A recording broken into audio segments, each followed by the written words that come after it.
자, 다시 할게요. 인적 공제 제도는 몇 가지로 나눠진다? 두 가지. 하나는 기본 공제, 또 하나는 추가 공제. 기본 공제는 또 몇 가지로 나눠진다? 세 가지. 하나는 본인, 또 하나는 배우자, 또 하나는 부양가족. 얼마씩? 150만 원씩. 자, 이렇게 뭐 한다면 저절로 외워지겠죠. 인적 공제는 몇 가지로 나눠진다? 두 가지. 하나는 기본 공제, 또 하나는 추가 공제. 기본 공제는 몇 가지로 나눠진다? 세 가지. 하나는 본인 얼마? 150. 또 하나는 배우자 얼마? 150. 또 하나는 부양가족 얼마? 150. 우리가 만두 사러 가면 뭐 만두 사러 가는 기준이야 여러 가지가 있겠지만 제가 만두 사는 기준은 무조건 옆에 한 놈 붙은 놈을 사야 돼요. 고향 만두를 사러 갔어. 고향 만두는 항상 옆에 붙어 있어요. 안 붙어 있잖아요. 안 사요. 팔 생각이 없고 나 이런 생각해요. 그래서 무조건 고향 만두는 옆에 뭐가 있어야 된다? 붙어야 되고 요즘에는 이제 그런 거 잘 안 하는데 예전에는 꼭 붙은 놈만 먼저 먹죠. 배를 갈라가지고 물을 살짝 넣고 전자레인지 이렇게 돌리면 아내한테 맞아 죽죠. 환경 호르몬 나오는데 지금 말은 짓이야! 이렇게 해도 혼나지만 예전에는 그렇게 많이 먹었죠. 이렇게 해서 소주 한 잔에 그 고향 만두가 정말 맛있었죠. 요즘 그래 먹으면 뭐 환경 호르몬이니 자신이 하면서 맞아 죽습니다. 그런 거 있잖아요. 그 뭐지? 무슨 라면이고? 컵라면. 전자레인지 이렇게 돌리면 컵라면 우그러지잖아요. 이렇게. 와이프한테 알 들키면 맞아 죽습니다. 진짜. 그런 거 먹으면 안 돼요. 안 돼요. 맞죠? 그래서 추가 공제는 뭐냐면요. 1+1 개념이에요. 1+1 개념. 기본 공제가 되어야만 해줘요. 기본 공제가 되어야만 해주는 추가 공제 개념인데, 추가 공제는 네 가지가 있어요. 부한경장. 들어보셨어요? 부한경장. 부한경장. 경장 먼저 나오네요. 경로자 우대 공제. 경로자는 몇 세 이상을 경로자라 할까요? 여기서는 70세. 지하철은 65세. 일 겁니다, 아마. 아버지께서 이제 서울에 가셔가지고, 이제 돈을 내고 택시를 타고 이제 항상 이렇게 이동을 하셨어요. 게다가 제가 아버지, 서울에 가면요, 지하철 공짜예요. 라고 했더니 지하철을 타고 다니시는 거야. 근데 그게 1일권만 끊어준대요. 들어보니까. 어떻게 했는지 정확하게 이해 못했는데 주민등록증을 뭐 보여주는가 하면 1일권이 나와요. 그 1일권을 가지고 지하철을 타고 다 도착하면 다시 반납하고 그런 식으로 해서 공짜로 탔다 이렇게 하시더라고요. 경로자 우대용. 근데 의료비 세액공제 파트에 가면 그때는 경로자를 65세라고 해요. 거기는 아직 법이 개정이 안 됐고 여기서 말하는 추가 공제는 70세로 바뀌었어요. 제가 처음에 사회생활 할 때가 아마 2004년도였을 겁니다. 2002년도인가? 2002년도 같겠네. 2002년도에 제가 첫 입사를 했나? 2004년도인가? 2002년도인가? 그때는 경로자가 이런 식이었을 거예요. 남자는 뭐 60세, 여자는 55세. 이게 나이가 계속 바뀌었어요. 60세, 55세였다가, 나중에 60세, 60세였다가, 65세로 올라갔다가, 지금 몇 세까지 됐다? 환갑이 몇 세죠? 60세죠. 그렇죠. 어쨌든 우리가 환갑이라는 자체가 60이죠. 환갑 잔치가 사라진 지 꽤 됐죠. 과거에는 이제 돌잔치 하듯이 환갑 잔치를 했었는데, 요즘에 환갑 잔치 가면 누가 주인공이세요? 다 젊어 보이니까. 그렇죠. 환갑은 이제 더 이상 늙었다고 보지 않죠. 더 옛날로 치면, 더 옛날로 치면, 진시황이 원래 불로약추 진시황이 사망 나이가 몇 세예요? 제가 알기로는 진시황이 60세를 못 넘기는 걸로 알고 있는데. 옛날에는 60세 넘기면 진짜 장수였죠, 장수. 대부분 40세 정도 되면, 50세 정도 되면 다 사망을 하죠. 옛날 역사책 보면 다 사망을 하고. 그래서 결혼을 몇 세예요?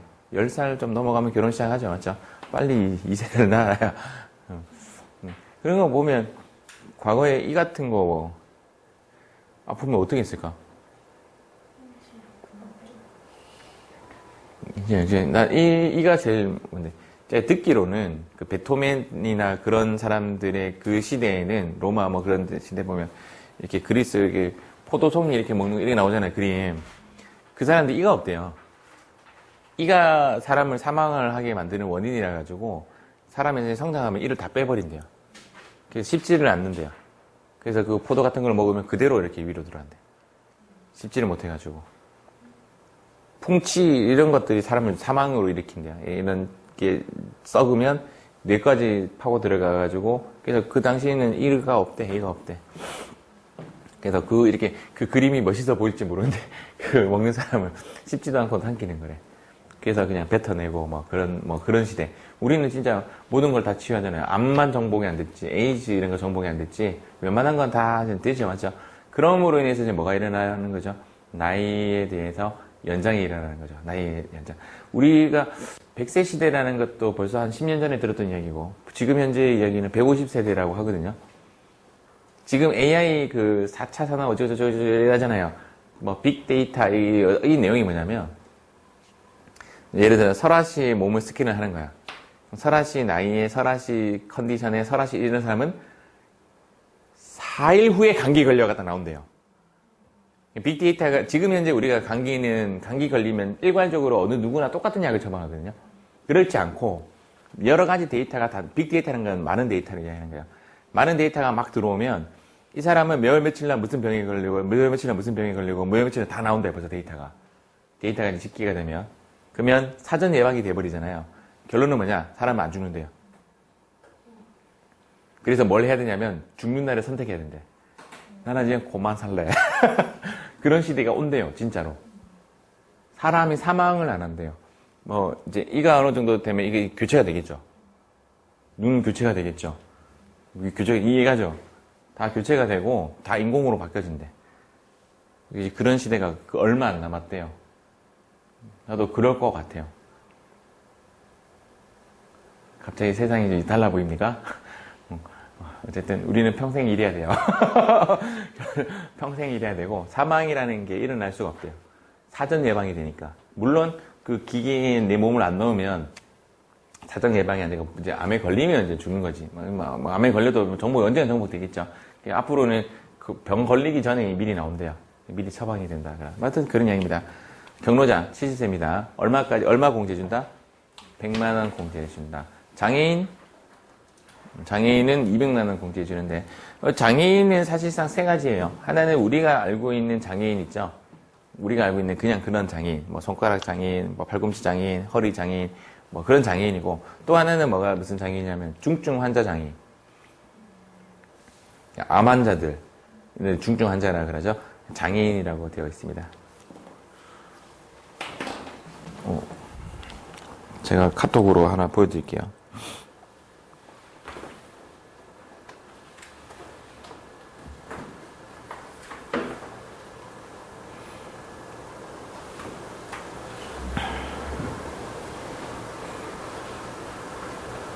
내가 얼마 전에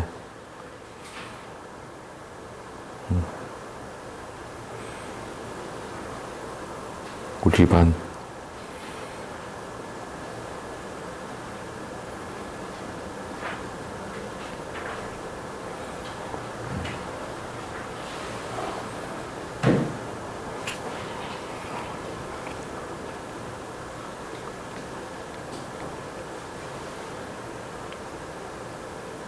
몇? 지금 혹시 카톡 한번 보실래요?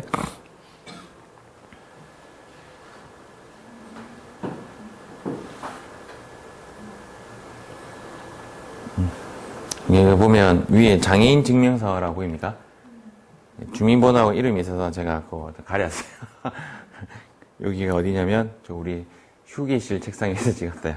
장애인 증명서 보이죠? 이 사람의 내용이 뭐냐면 울산대학교 병원에서 뽑아줬는데 이 사람이 암 환자야, 암 환자. 연식이 지금 본인인지 모르겠지만 장애 예상 기간이라고 해서 2013년도부터 2018년도까지 5년 줘요, 5년.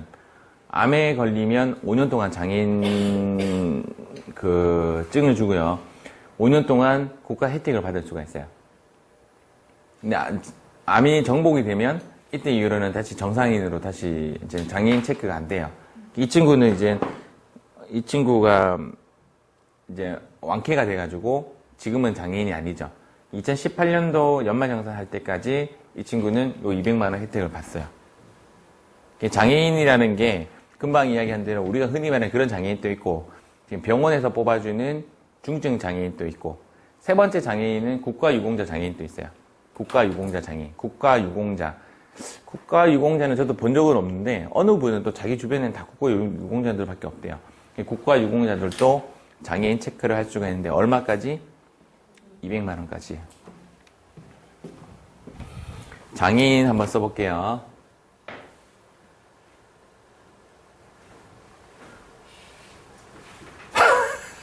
자, 200만 원 보입니까? 보입니까? 자, 장애인 200만 원 지금 보입니까? 예, 장애인 200만 원, 알겠죠? 장애인, 아니면 여기 200 하든가, 200만 원, 장애인 공제 200만 원, 경로자 얼마? 100. 그 다음, 부녀자 공제는 본인만 받을 수가 있어요.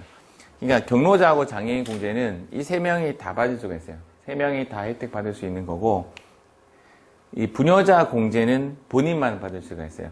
부녀자 공제는 1차적으로 여기 결혼하신 분들 있죠? 민경 씨나 은정 씨나 현숙 씨나. 그 외에는 아직 결혼 안 하셨죠? 결혼하신 분들은 일단은 본인만 받을 수가 있기 때문에 본인이 근로자가 되면 부녀자 공제를 무조건 받을 수가 있어요. 조건은 하나 있어요. 이제 소득 금액이 3천만 원 이하여야 돼요. 소득 금액 3천만 원 이하라는 말은 1차적으로 연봉이 한 4,500 정도 돼야 돼요. 총급여가 4,500 정도 돼요. 총급여가 4,500이라는 말은 연봉으로 치면 한 5천 정도 될 거예요. 그러니까 그 정도 이상이 되지 않는 이상 부녀자 공제를 받을 수가 있는데 이야기예요. 실제적인 지금 현재 부녀자 공제를 받으려면 홈택스 구조이든 프로그램 구조이든 사람이 찍어줘야 돼요. 무슨 이야기냐면 이 경로자 공제나 이것도 마찬가지예요. 경로자 공제는 나이로 따지는 거잖아요.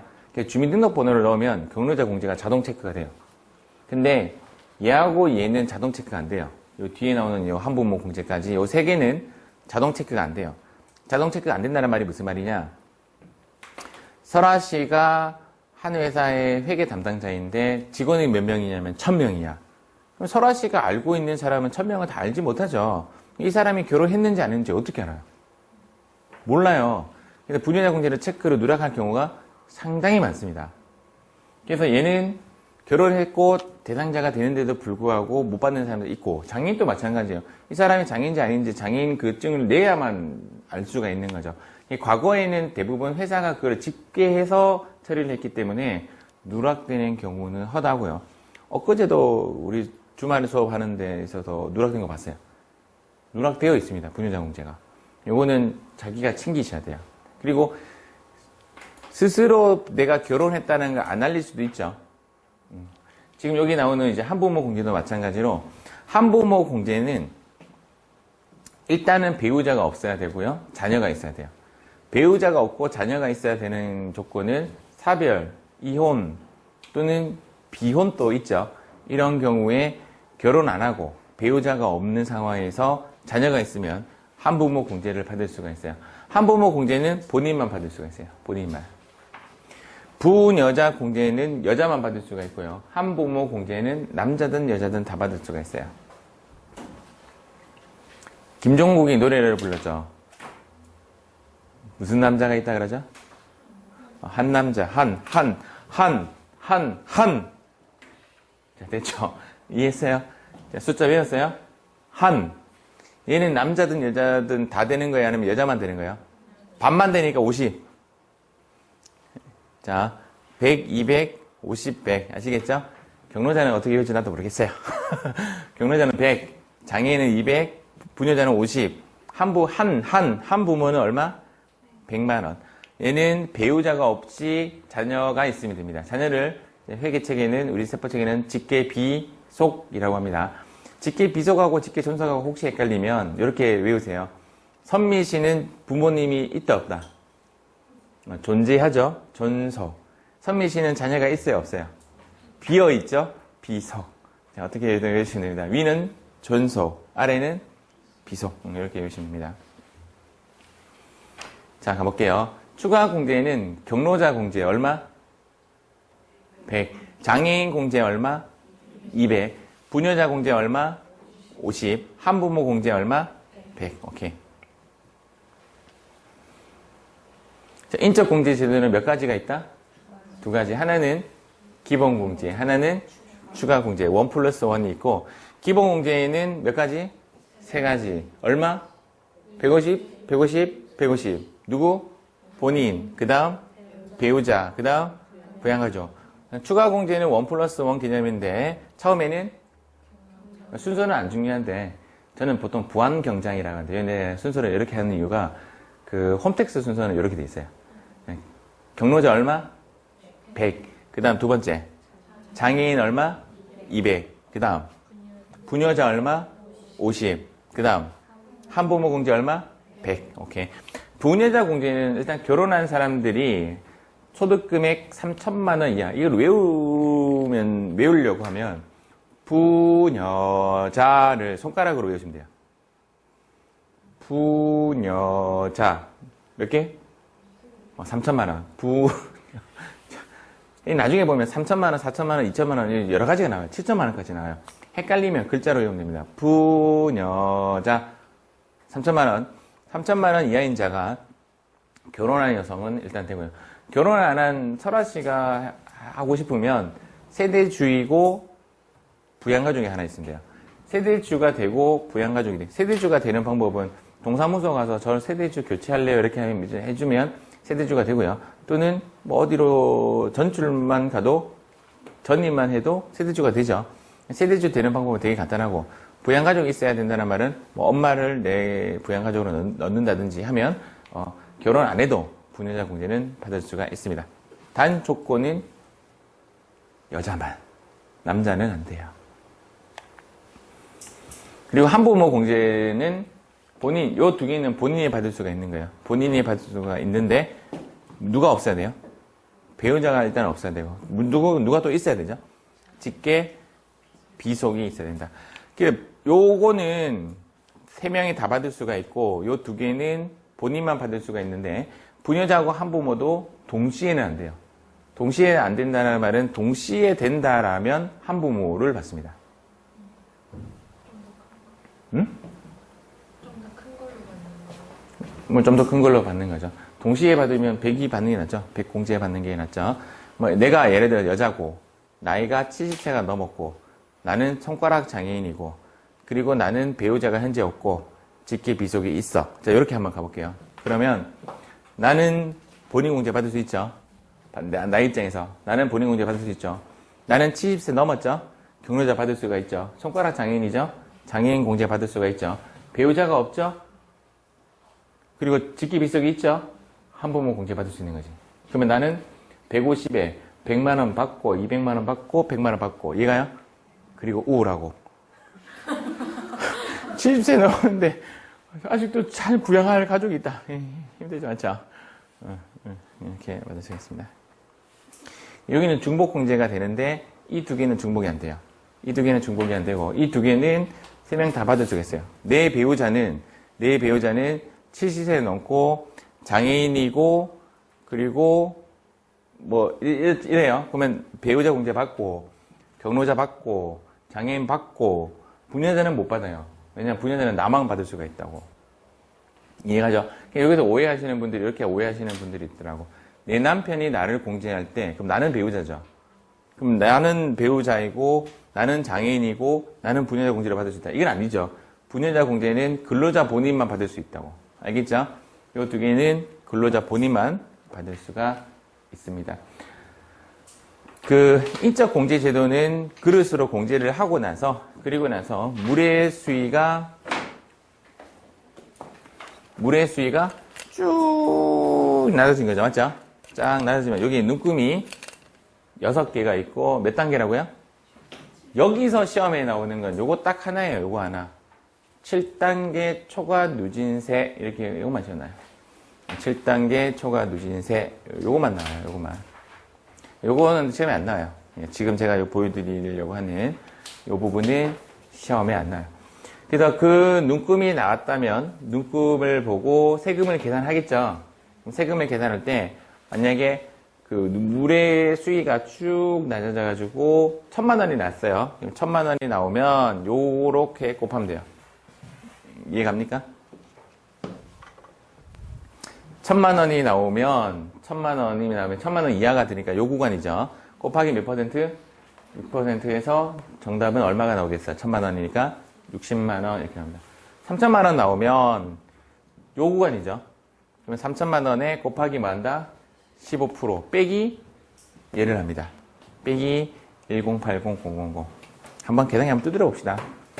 시험에는 안 나오는데 제가 생각하는 소득세 공부에는 얘를 파악하면 소득세는 공부는 끝이에요. 저는 그럴 생각 정도로 되게 중요한데 시험에는 안 나와요. 시험에는 이 글자만 나와요. 몇 단계냐? 이렇게 5단계다. 틀렸습니다. 6단계다. 틀렸습니다. 7단계다가 답이죠. 7단계 초과 누진세가 정답이고 3,000만 원이면 3,000만 원 곱하기 15% 빼기 1080000 얼마 나와요? 얼마? 맞습니다. 5,000만 원이면 혹시 세무회계 상급에는 나와요. 이 표를 딱 꺼내주고 세금 계산해라 이렇게 나와요. 전산세무 2급에는 안 나와요. 그러니까 세무 2급이 세무회계 상급보다는 좀 쉬워요. 이런 문제의 형식으로는. 연속된 숫자 나옵니까? 예. 연속된 숫자 나왔죠? 그러면 정답이에요. 678. 1억이면 얼마 나올까요? 지금으로부터 9년 전 숫자가 나와요.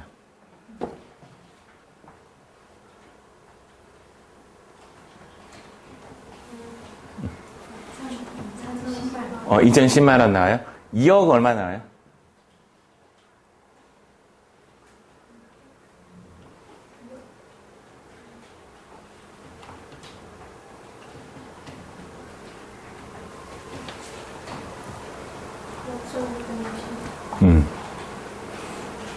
이렇게 계산할 줄 안다면 여러분들은 이미 달인이 되고 있다라고 보시면 돼요. 어떻게 계산해요?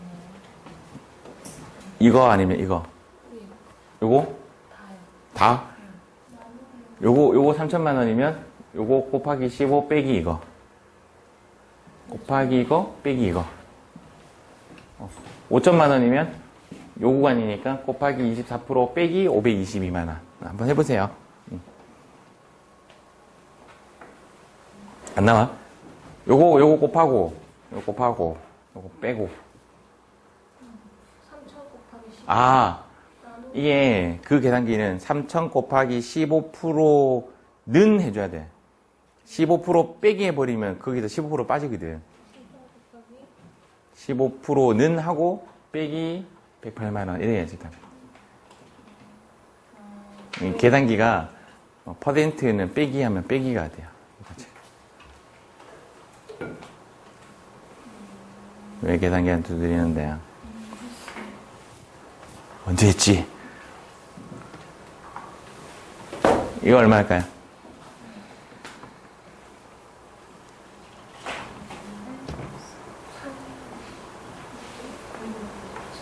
답 나와요? 그럼 요거 답 나와요? 3,000만 원과의 차이는 얼마일까? 3,000만 원과의 차이는 얼마일까?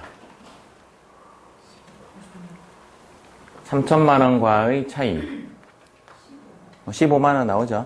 15만 원. 3,000만 원이 342고, 3,100만 원이 357만 원이니까, 357에서 342 빼면 5,100만 원 한번 구해보세요. 5,100만 원.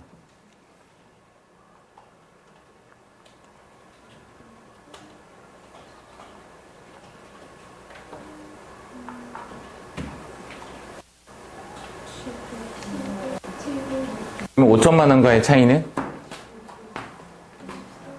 24만 원. 24만 원. 되십니까? 자, 요거 한번 볼게요. 5,100만 원의 그릇이 쌓여져 있어요. 5,100만 원의 그릇이 있는데 100만 원 소득 공제를 했어요. 여기까지 이해했어요? 100만 원 소득 공제를 하면 세금은 얼마 세이빙 될까? 24만 원의 세이빙이 되죠. 왜냐하면 5,100만 원이 5천만 원이 되면 세금 자체가 702만 원에서 670만 원, 진짜로 24만 원 줄어요. 정확하게 이야기하면 26만 4천 원 줄어요. 지방소득세까지 합하면 그 100만 원에. 누가 가끔씩 이런 이야기 하죠. 100만 원 소득공제는 진짜 세금이 얼마 주는 거예요? 라고 질문한다면 세액공제는 세액공제하는 만큼 세금 주는 거고요. 소득공제는 이렇게 계산해야 나와요. 그럼 세금 계산 어떻게 했냐고요? 5,100만 원에서 5천만 원 넘어가는 거를 두 개를 계산해서 여기서 요거 빼면 되죠. 이렇게 계산하면 무식한 거고 여기 구간에 보니까 5천만 원 구간은 몇 프로짜리예요? 24%의 의미가 100만 원당 24만 원 세금이 세이빙 된다는 뜻이에요. 거꾸로 해볼게요. 내가 5천만 원 구간에 있는 사람이 오늘 임플란트 수술을 해가지고 100만 원 벌었어요. 그럼 세금 얼마 낸다고요? 24만 원 내는 거죠. 이 구간에 있는 사람은 100만 원 벌 때마다 세금 24만 원씩 내는 거고 100만 원 줄일 때마다 24만 원 세금이 세이빙 되는 거예요. 3,100만 원하고 3천만 원 차이는 15만 원이죠. 여기 구간에 있으니까 15만 원이죠. 이 구간에 있는 사람이 100만 원 벌면 세금 얼마 낸다고요? 그럼 자기가 가져가는 돈은 58만 원 가져가고 그 중에 42만 원 국가로 납부를 하는 거예요. 납세를 하는 거예요. 정확하게 이야기하면 지방소득세 포함하면 46만 2천 원을 내는 거예요. 이 구간에 있는 사람들도 좀 있거든요. 이 구간은 거의 없고요. 이 구간은 거의 없는 걸. 이 구간이 있거든요. 이 구간에 있는 사람 100만 원 벌면 40만 원 세금 내요. 되게 억울할 수도 있어요. 따지고 보면. 근데 이게 초과 누진세율의 무서움입니다. 인터넷에 2019년 소득세율이라고 검색해 보세요. 스마트폰으로. 2019년 소득세율. 저도 한번 해볼게요.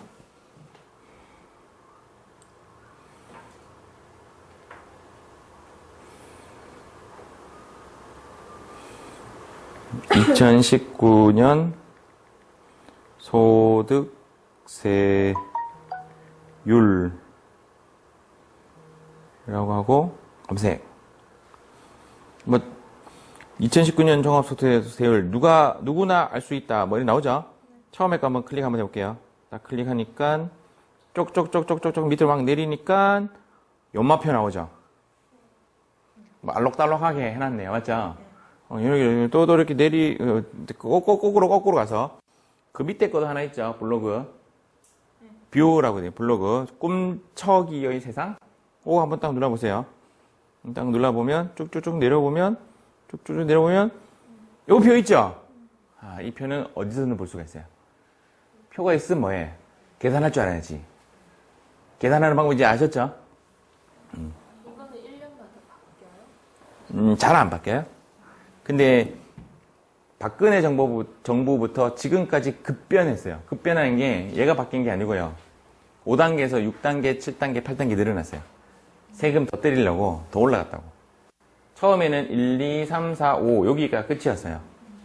근데 1, 2, 3, 4, 5 그 다음 요거 생겼어요. 또 생겨버렸어요. 7단계. 이게 과거 문제 보면 답이 5단계예요. 그러다가 그 다음 해에는 6단계로 바뀌었고 그 다음 올해 7단계로 더 바뀌었어요. 이게 세금이 이게 1%당 이게 세금이 엄청 커요. 이게 이거 표를 보고 계산할 줄 아는 사람이 우리 반에 있었나요? 그만큼 모를 거라는 거지. 검색해 보면 되게 많이 나오는데도 불구하고 대부분의 사람들은 요거 곱하기 요건 줄 알아요. 요거 곱하기 요게 아니고 요거 곱하기 요거에 얘를 빼야 답이 나오고 퍼센트의 의미도 이해를 하셨을 거예요. 100만 원당 얼마의 세금을 세이빙 할 수 있는가 이런 것도 깨달았을 겁니다. 이게 절세 방법의 첫 번째 단추입니다. 절세 방법을 알려면 내가 세금을 얼마 내는지부터 알아야 돼요. 그 세금이 어떤 식으로 산출되는지 알아야 100만 원 내가 공제를 하면 세금이 얼마 떨어지는구나를 알 수가 있는 그런 구간이죠. 되게 중요한 수업입니다. 이게 사실은. 그런데 시험은 요거만 나옵니다. 몇 단계냐? 이렇게 나옵니다. 7단계이다. 그리고 매년 바뀌냐고 했지만 바뀔 수가 있으니까 2019년 소득세율이라고 했죠. 2015년 뭐 소득세율 하면 또 이 표가 조금 달라져 있을 겁니다. 그랜로는 최저세율은 몇 프로죠?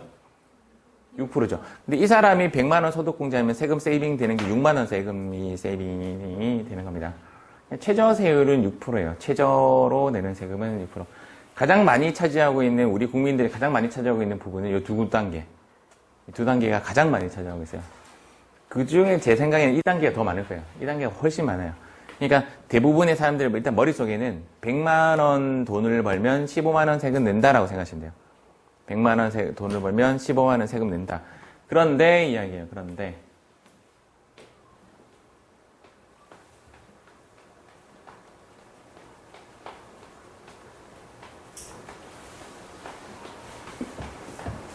여기까지 할까요? 이 부분 여기까지. 그런데 빼고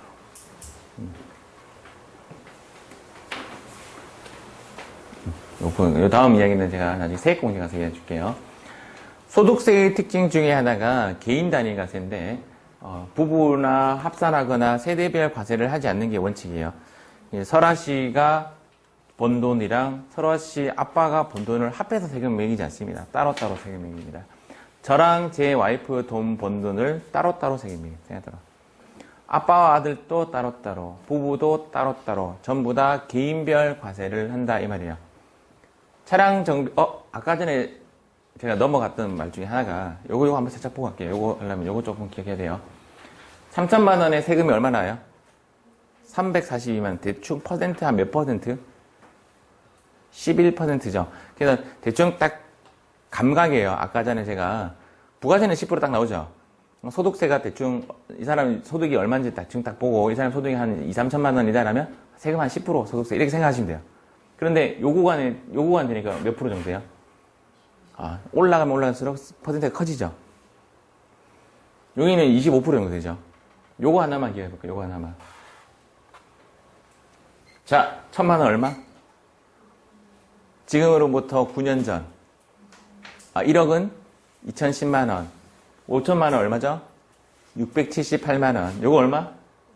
2,010만 원. 요거 얼마? 이렇게. 이러면 안 보이지. 내가 참. 자.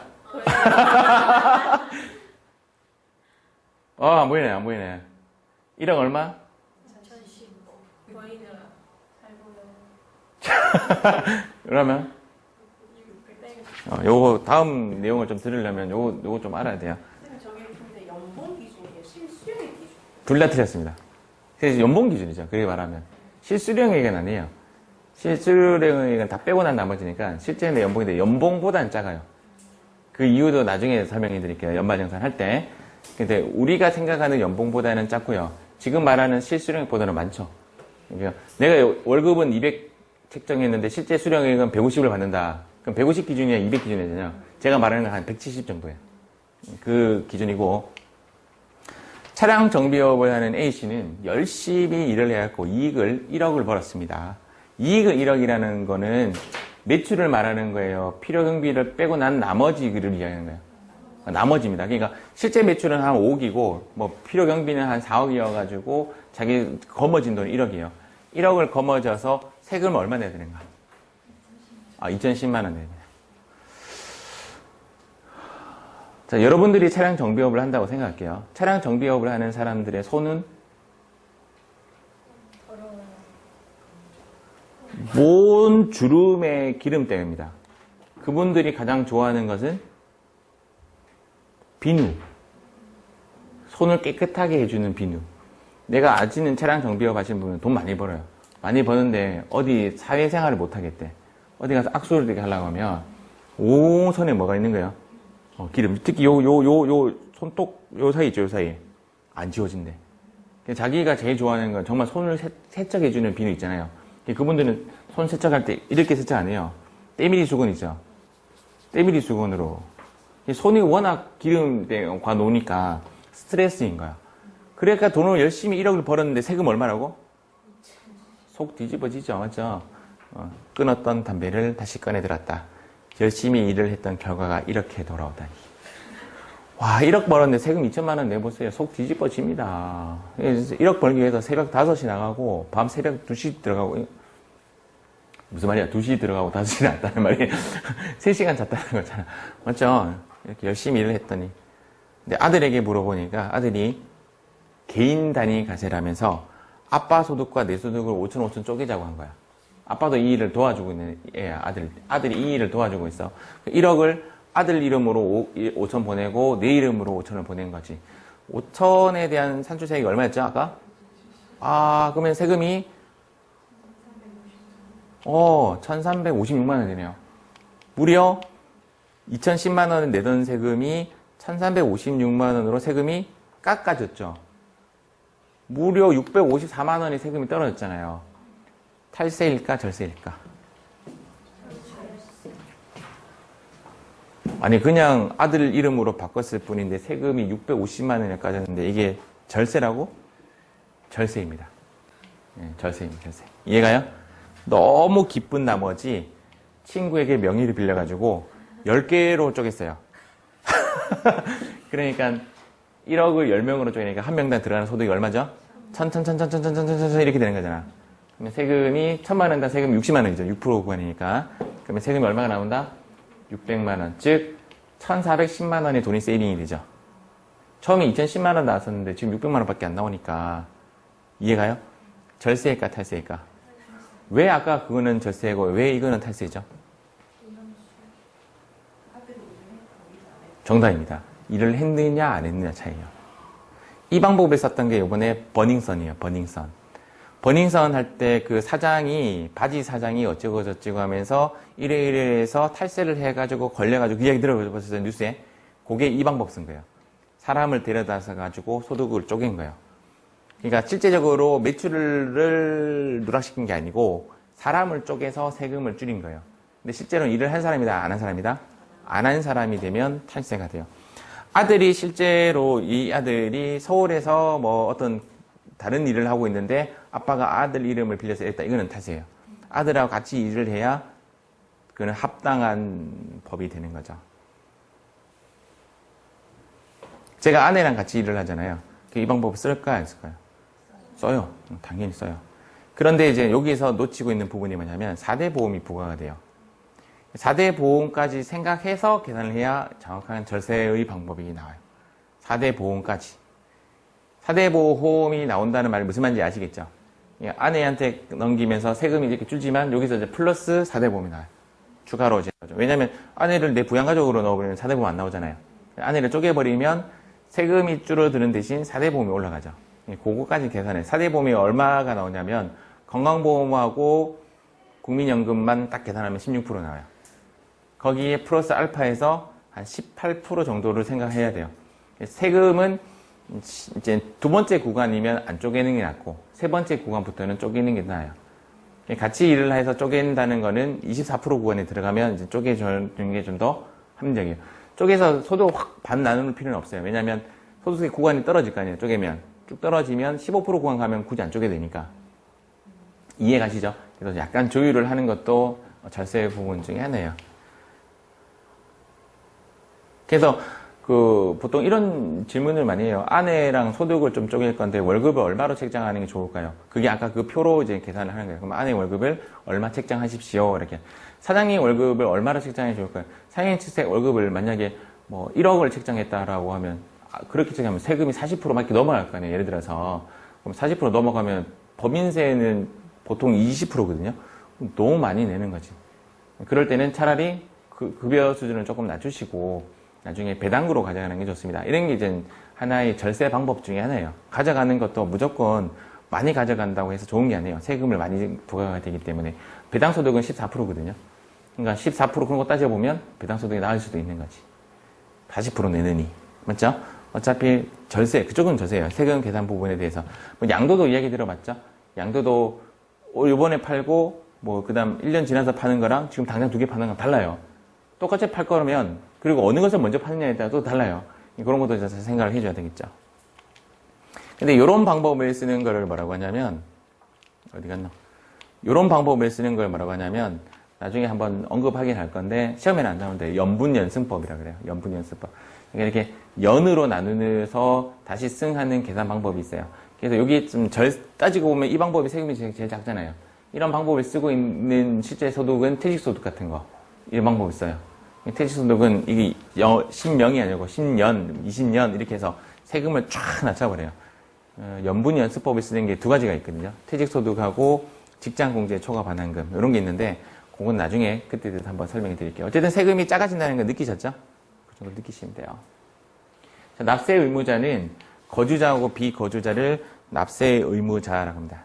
거주자와 비거주자를 납세 의무자라고 합니다. 근데 납세의 범위가 조금 달라요. 그리고 거주자의 정의도 시험에 잘 나요. 거주자란 일단 무엇이 있어야 되냐면 주소를 둔 자. 주소가 없다면 거소를 183일 둔 자. 이 183일 시험에 나요. 183일. 오답으로 나온 게 180일이 오답으로 나온 적이 있습니다. 여기 뒤에 기출문제에 나올 거예요. 183일 거소를 둔 자. 주희씨가 내보고 100만 원 좀 빌려달래. 빌려줘야 돼요. 빌려주면 안 돼요. 앞에서 강력하게 이야기하는데 빌려주면 안 돼요. 빌려줬다고 치자고요. 내일 주희씨는 학원에 온다 안 온다? 안 와요. 그러면 내가 어디로 전화할까요? 집으로. 그게 주소예요. 맞죠? 집에 있어요? 없어요? 없어요. 어디로 갔을까요? 여기로 갔어요. 거소의 개념이 약간 뭐냐면 집처럼 개념 시험이 안 나요. 그냥 아지트의 개념이라고 보시면 돼요. 집처럼 뭐 생활에 대한 밀접한 관계는 있는 게 아니지만 주로 거주하는 장소 이렇게 보시면 돼요. 거소는 183일 이상이 되면 거주자라고 봐요. 거주자에 걸리면 뭐가 되냐고요? 국내와 국외 모든 소득에 대해서 세금을 다 떼어버립니다. 우리나라는 대마초 피는 게 허용되어 있나요? 허용되어 있지 않나요? 허용되어 있지 않습니다. 대마초가 허용된 나라가 있나요? 미국 허용됐어요? 그것이 그럼 그 뉴스가 미국 뉴스였나? 어느 의원이 자기 공약 중에 하나가 대마초를 피게 해주겠다라는 공약이 됐는데 그 의원이 당선이 됐어요. 근데 나도 그게 무조건 대마초가 허용되는 줄 알았는데 그게 아니라 약국에서 판매를 한대요. 약국에서 판매를 하는데 처방에 의해서만 대마초가 지급이 되는 약간 이런 식이더라고요. 완전히 대마초가 풀어진 게 아니고 그런 식으로 이제 제한적인 대마초 허용을 하고 있는데 우리나라에 대마초 피고 싶은 사람이 그 미국 그 주에 가가지고 대마초를 폈어요. 합법이에요? 불법이에요? 그럼 거기서 대마초를 피면 우리나라 가갖고 잡아옵니까? 안 잡아옵니까? 잡아옵니다. 불법입니다. 불법. 그게 불법이 아니라면 신정환이가 왜 발목을 찍고 들어왔겠어요? 라스베가스에서 도박한 게 그러면 그 나라에서는 불법이 아니잖아요. 그리고 또 슈도 걸렸죠. 우리나라에서 정하는 그 도박의 정의는 자기 소득 수준에 비해서 얼마 이상의 금액을 도박을 하면 이건 도박으로 명한다 이렇게 돼 있어요. 아닙니다. 우리나라 법입니다. 우리나라 법. 외환 그래요? 슈가 외환관리법이에요? 우리나라 도박은 도박이 외국에서 돈 빼내는 걸로 처벌받는 거예요. 아닌 걸로 알고 있는데요. 도박으로 걸렸어요. 도박으로. 도박. 그래서 그 손지창 부모님 뭐 도박 어쩌고저쩌고 그게 불거졌잖아요. 왜 손지창 부모님은 속지주의잖아요. 속인주의가 아니고. 몰라요. 너무 어려운 말 쓰시면 제가 몰라요. 제가 알고 있는 상식으로는 도박에 걸렸어요. 도박에 걸렸어요. 그게 무슨 이야기냐면 자, NG 다시 속지주의, 속인주의 잘 모르겠어요. 어쨌든 거주자는 국외에 가서도 걸려요.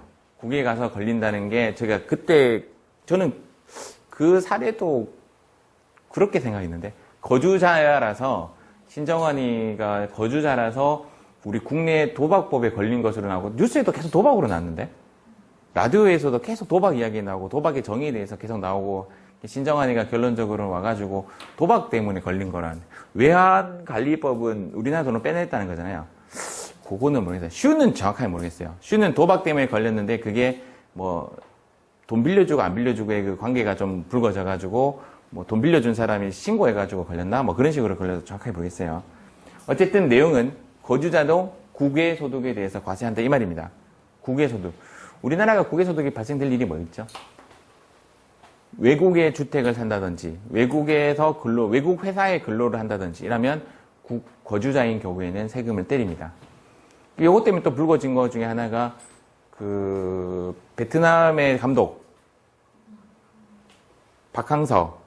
베트남하고 친해진 계기도 따지고 보면 박항서 때문인데, 박항서가 제가 봤을 때는 거주자가 아니에요. 박항서의 주소는 분명히 거기 있을 거라고 생각해요. 제가 뭐 박항서 집이 어딘지 모르기 때문에 판단이 안 되는데, 박항서가 만약에 거주자라면 우리나라에 주소를 두고 가족들도 우리나라에 다 있고 그냥 자기는 약간 출장의 개념으로 계속 왔다 갔다 거린다면, 박항서의 외국에서 벌었던, 베트남에서 벌었던 소득을 우리나라가 세금을 떼요. 왜냐하면 국내 국외소득에 대해서 과세를 하니까. 좀 쉬었다 하도록 하겠습니다. 반장님께서 알아주실 것 같습니다. 제가 잘못된 점 보면 이야기 좀 해주세요.